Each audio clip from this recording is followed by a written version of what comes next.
දිහා දැක්කට හිට අඳුර ගත්තේ නැහැ. මේ වගේ වෙලාවට මේ වගේ තැනක ඉඳී කියලා හිණිකවත් හිතන්නේ නැහනේ.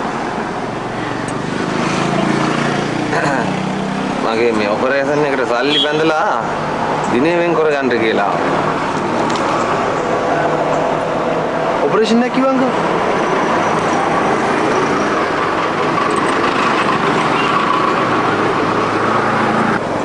මං මහත්තයා විස්තර දන්නව ඇති කියලා.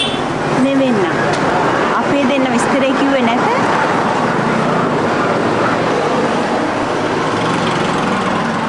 විස්තර කියන තරම් වෙලාවක් හම්බුන්නේ නෑ අම්මා. මහත්තයාලා අන්තිම වතාවට අපේ ගෙදරට ඇවිල්ලා ගියදාට පහුවදා මෙයාට පපේ අමාරුවක් හැදිලා නොසෑහෙන්න අමාරු වුණා. මෙච්චර දෙයක් වෙලත් ඔයගොල්ලෝ මන් නිකවටවත් කිව්වේ නෑනේ.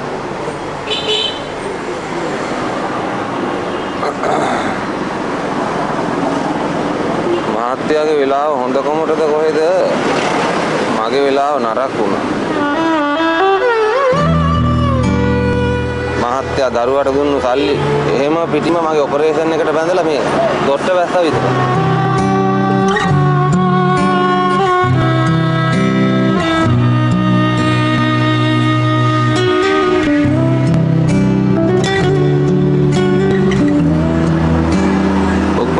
මහත්තයෝ මාව ජීවත් කරවන්න මගේ කෙල්ල මැරුවද කියලා මගේ හිත හැමතිස්සෙම දොස් කියනවා.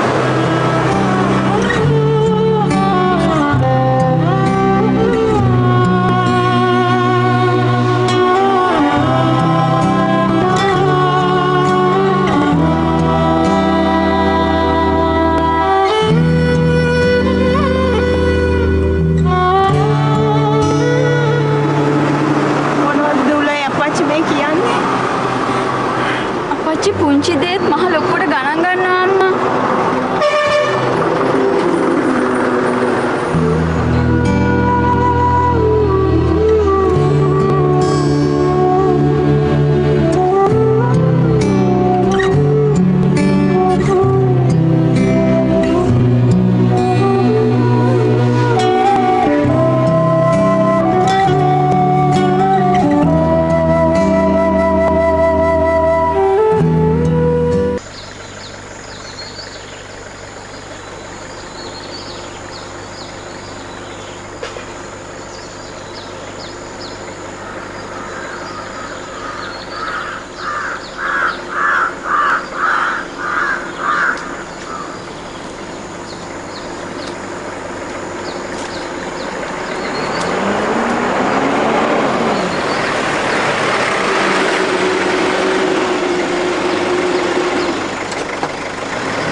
මං උන්නේ සුදුම්මනි කියලා කියලා.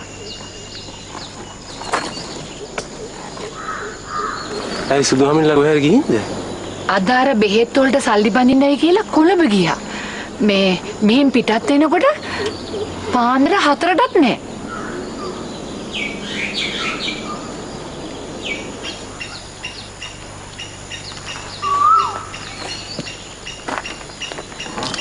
ඒ සල්ලි ප්‍රශ්නේ විසඳුණාද නැනව අම්මේ? විසඳෙන්න ඇති මගේ හිතේ. සුදුමෙනිකේ ටෙලිවිෂන් එකට ගියායෙන් ඒකෙන් ලොකු ගාණක් ලැබුණානේ.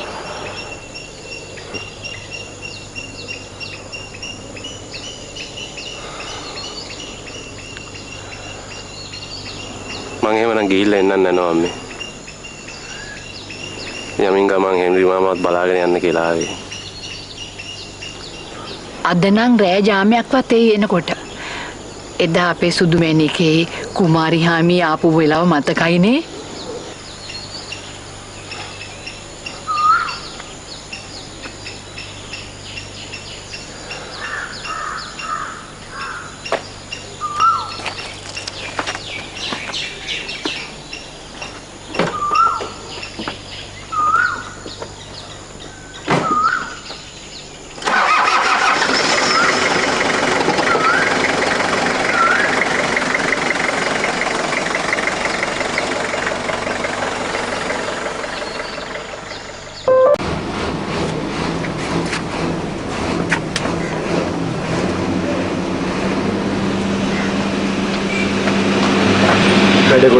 හින්දා මට මොකද හිතා ගන්න බෑ. නැත්තම් මං අංකලට යන්න වාහනයක් arrange කරලා. මේකත් ඉතින් ඒ වගේ වැඩක් තමයි මහත්තයෝ. දැන් ඉතින් දෙයිනේ කියලා හතාට වෙද්දි ඉතින් අපිට ගෙදරන්න පුළුවන් නේ.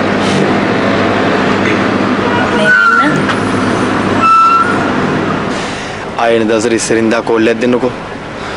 මං හැමදේම ලෑස්ති කරලා තියන්න. 1000ක් රාජකාරි මැද්දේ මේ දරුවා මේවට කොහොම පේ වෙනද?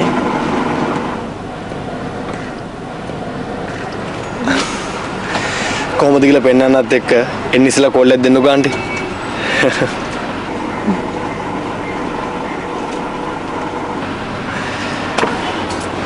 එන මම නතරනවා. එන වීරි. මේ අක්කා කිව්වා කරදරයක් නැත්තම් කඩලා කොට දෙකක් ගෙනල්ලා දෙන්න කියලා. මේ බැරි නම් කමන්නේ. පුංචි දෙයක් නේ. එනවා ආන්ටි. එනවා.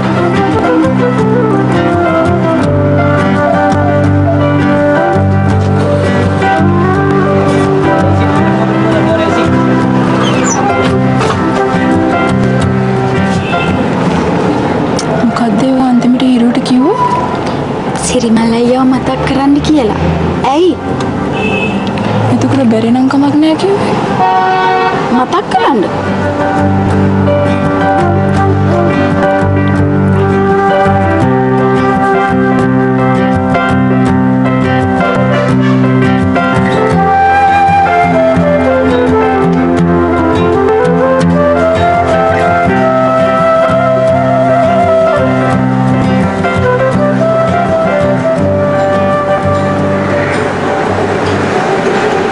මට ඔන්න ඔය කඩල කුරු දෙක තුනක් දෙන්න.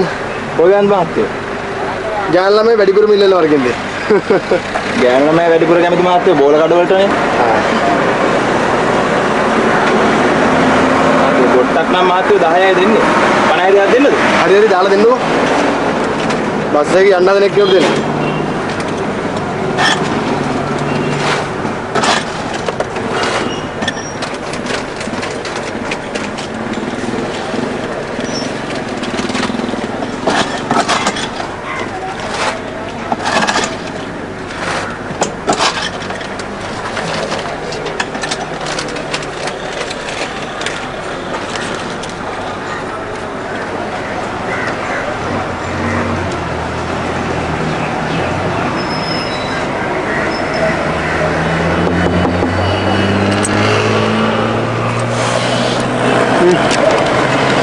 මොනවද?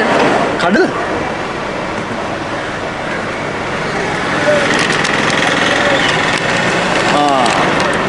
ඒකත් බිනුරි ඔයාගේ නමින් දුන්න ටෙලිෆෝන් කෝල් එක වගේ වැඩක්ද?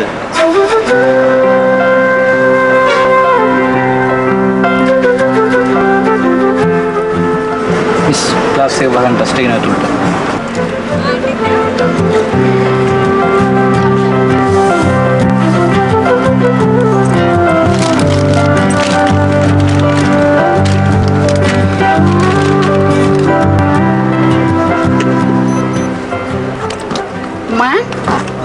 හිරු ගමටම කන්න රටකජු ගෙනල්ලා. අපන්ට දත් තියෙනවා නම් මුලක් එවන්න.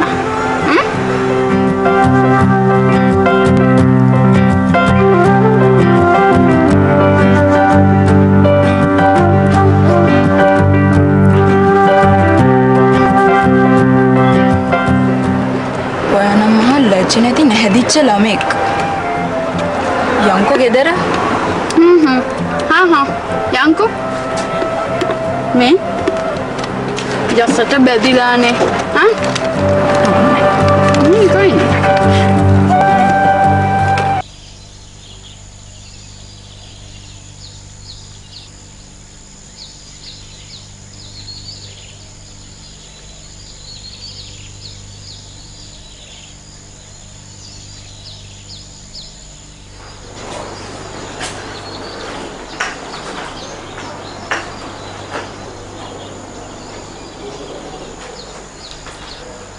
මට මෙන්න මේ කාඩ් එකේ තියෙන නම්බරේ ගහලා දුන්නා නා.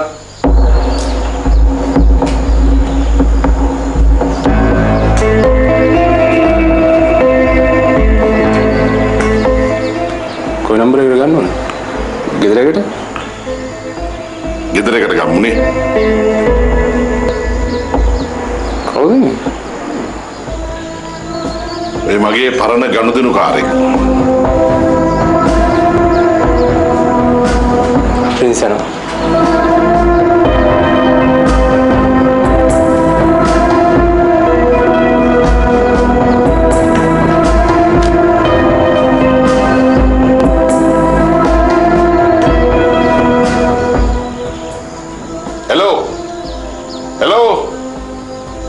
මගේ ගණිච්චේ හරි නම් මේ මහේන්ද්‍ර මහත්තයාගේ නෝනා වෙන්න ඕන. ඔව්. කවුද මේ කතා කරන්නේ? මං ගල්මත්තේ ජිනදාස නෝනේ. කෝ අපි මහත්තයා ගෙදරේ?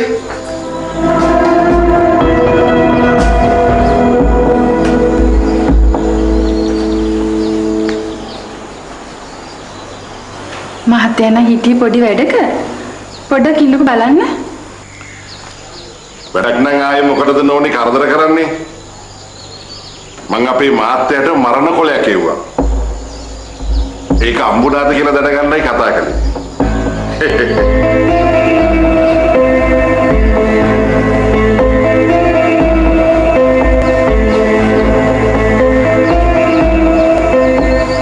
මරණ කොලයක් කිව්වා කිව්වේ? ගමකින් ගමකට කුරුම්බ වැවර වෙන්නේ නැහැ. මට චූට්ටක් පැටලුණා නෝනේ. මරණ කොලයක් කියලා කිව්වේ අවමංගල්‍ය දෙන්නේ. මම පණිවිඩය කියලා ජිනදාසට කෝල් එකක් දෙන්න කියන්නම්කෝ. ආන්න හොඳයි. එමන නෝනේ කට්ටියටම සමන් දෙයි හාමුදුරුවන්ගේ පිහිටයි.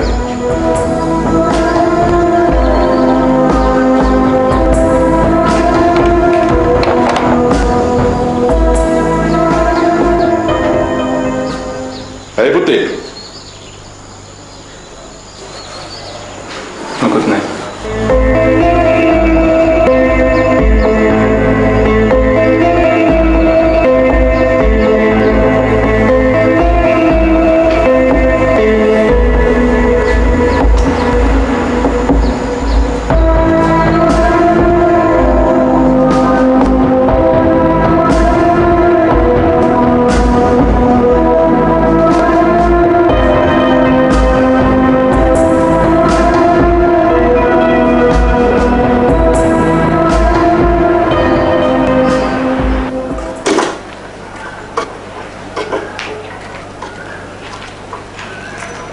මහේන්ද්‍ර ජිනදාස කියලා මිනිහෙක් කෝල් කරා.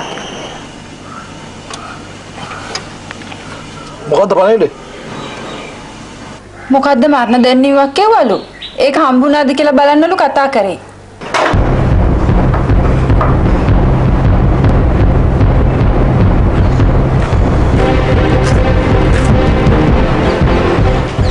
කීයටද කතා කරේ? මේ දැන් මොකද්ද කතා කරපු නම්බරේ? නම් එක නම් බලාගත්තේ නෑ. අන්තිමට ආපු එකනේ හොයාගන්න පුළුවන්.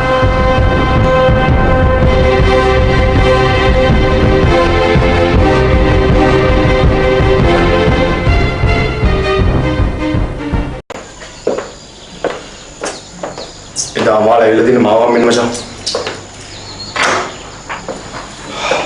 කරුවිට මම නොහිරුව එකේ. ගානට මාප්ලා දෙන්නේ. කොහොමද? නෑ අපිට කොලේ වල ගහපු ලස්සන. හැඩේ කියන්නේ මචං අමාවත් අපිට මේක නොකියපු එකනේ. උඹට කියන්න මචං අංකල් ඔපරේෂන් එක ගැන කියද්දි මම නිකන් කරකොල්ල දෙරිය වගේ වුණා බං. ඒ කියන්නේ ඔබට දුක හිතුණා. දුක හිතුණා කියන්නේ මචං ඒක ඇහුවට පස්සේ මං එන අප්සෙට් ගියා. අප්සෙට් ගියා කියන්නේ ඔයාගේ ඇඟේ හැම ලේ නහරයකම අනුකම්පා උඩුදුවලා හිත හොඬර ගන්නට බර වුණා. ඊට පස්සේ හැටට හැටේ රත් වෙච්ච තෙල් තාච්චියකට අයිස් කැටයක් දැම්ම වගේ හදවත උණුණා කියලාද?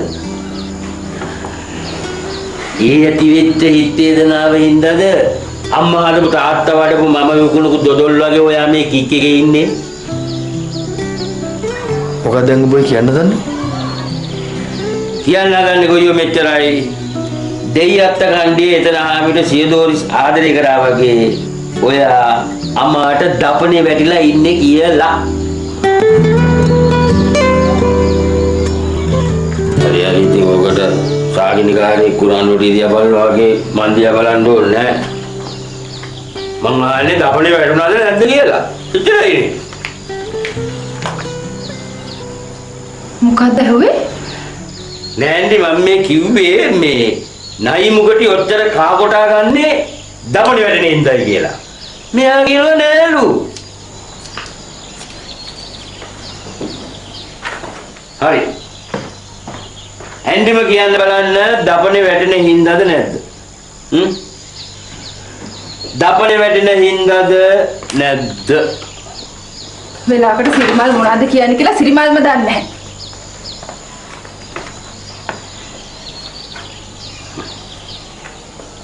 දැන් තාත්තට කෝල් එකක් ආවා ජනේරිස්ද ජිනේරිස්ද කියලා මිනිස්සෙක්ගේ. ඉතින් ඒ මිනිස්සයා ඔය මොකද්ද මරණ එක ආරංචියක් ලැබුණද කියලා අහන්න කිව්වා.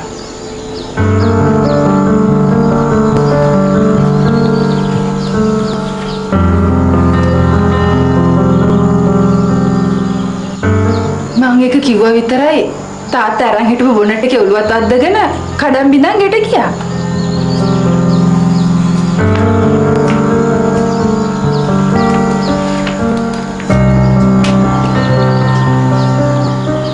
මොකද හිරු තාත්තට වෙලා තියෙන්නේ? ඇන්ඩි අංකල්ගේ ඔළුව බොනට් එකේ සැරට වැදුනද? ටිකක් හයියෙන් වැදුනා.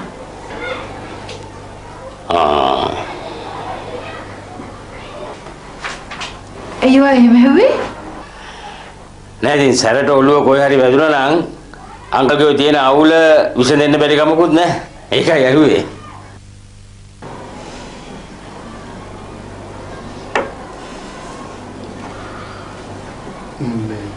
දැන් කොහොමද තාත්තා? ආපු කෝල් එකේ නම්බර් එක චෙක් කරගෙන ඔෆිස් රූම් එකට ගිහලා දොර වහගත්තා.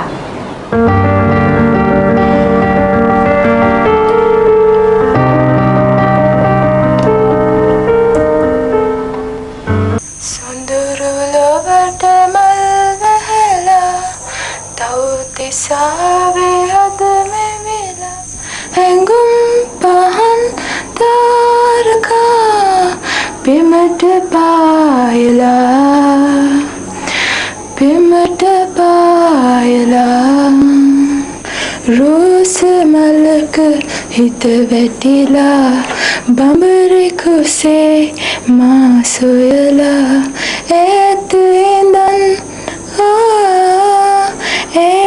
ඉඳන් ආවදෝ ඔබ පියඹලා රෝස මලට හිත වැටිලා බඹරෙකුසේ මා සොයලා ඈත ඉඳන් ආවදෝ ඔබ පියඹලා මා ආදරේ ආයන් කවුද? ලොකු ළමයාද? ඒ සෙමිසෙ දුරක් ගිහින් ආවේ. ඇඟේ පතේ අමාරුවට වෙන්න ඇති.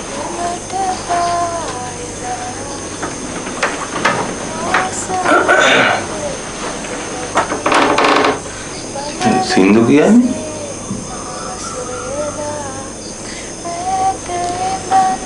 හේනේ කුඹුරේ වැඩ කරලා අතපය උද්දල්ුණාම කවි කියනවා අහලා තිබුණාට මොකද? ගමන් මාන්සියට සින්දු කියනවා මම ඔය අහුවමයි.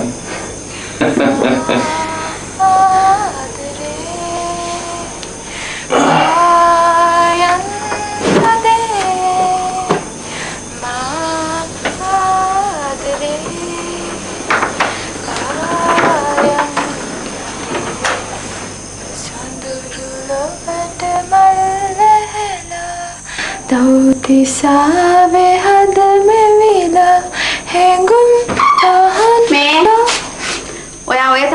ඉන්නේ බස් එකේද බස් හෝල්ට් එකේද එහෙමත් නැත්නම් හිරු දවල්ට කන්න අරන් දුන්නු හොටෙල් එකේද මොකක්? මේ අර එහා පැත්තේ පපුවේ අමාරුව හැදිච්ච ලෙඩෙක් ඉන්නවා අපිටත් හරි මහන්සියනේ හලෝ ටිකක් ඇහැපියෝ ගන්න ඕනේ ඔය දැන් කෑ ගහපු බැලලිට හෙට උදේ පොර කන්න තියලා දෙයනේ කියලා ටිකක් නිදිය ගන්නවකෝ කිසි මේ කොච්චරවත් පාට දැකලා තිබුණාට මොකද හා පුරා කියලා මම